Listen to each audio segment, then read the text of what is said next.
penyebab banyak bangunan roboh pada gempa Aceh.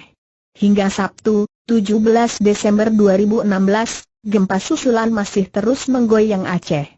Tercatat sebanyak 120 kali gempa susulan terjadi sejak 7 Desember. Badan Nasional Penanggulangan Bencana, BNPB, mencatat, kerusakan bangunan karena terdampak gempa terjadi pada sedikitnya 65 masjid, 160 madrasah, 357 ruko, 30 kantor pemerintahan, 139 sekolah, 11 pasar, 83 jembatan, dan 88,5 kilometer jalan. Kepala Pusat Data Informasi dan Humas BNPB Sutopo Purwonugroho membeber penyebab banyaknya bangunan akibat gempa di Aceh.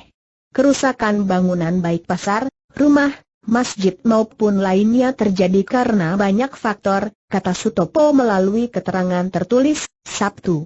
Beberapa faktor tersebut diantaranya adalah struktur bangunan yang salah, besi bangunan yang tidak memenuhi standar dan tidak ada tulangan geser.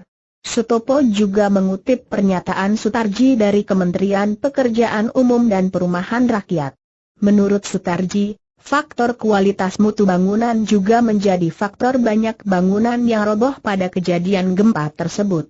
Bangunan masjid yang roboh, lanjut Sutopo, setelah diinspeksi terjadi karena beban kubah yang sangat berat yang tidak ditopang dengan pondasi yang baik.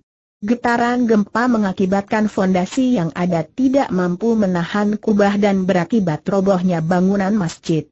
Begitu pula dengan konsep rumah tumbuh. Sutopo menyebutkan, fondasi dan tulangan yang didesain untuk satu tingkat, ternyata dikembangkan oleh masyarakat hingga 2-3 tingkat.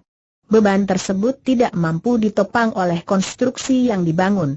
Percepatan getaran gempa yang telah diukur dan dianalisis oleh BMKG membuktikan bahwa percepatan maksimal terjadi pada bangunan 2-3 lantai, ujarnya.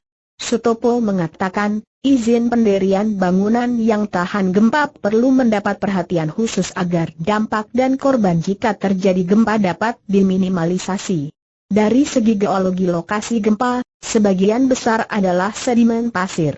Sehingga ketika terjadi gempa, pasir memadat menekan air dan air menekan balik sehingga keluarlah lumpur pada rekahan gempa seperti yang terjadi di beberapa tempat di Aceh. Korban bukan disebabkan gempa bumi, tapi disebabkan bangunan yang roboh tidak mampu merespons getaran gempa, kata Sutopo. Berdasarkan informasi dari ahli gempa bumi asal Institut Teknologi Bandung, ITB, Wahyu Triyoso, periode ulangan gempa akan berlangsung sangat lama.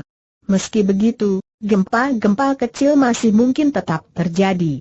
Berdasarkan catatan sejarah gempa yang berdampak di 3 kabupaten, Pidie Jaya, Pidie dan Biraun, pernah terjadi di tahun 1940-an. Sehingga kemungkinan siklus adalah tahun 1970-an tahun, ucap Sutopo.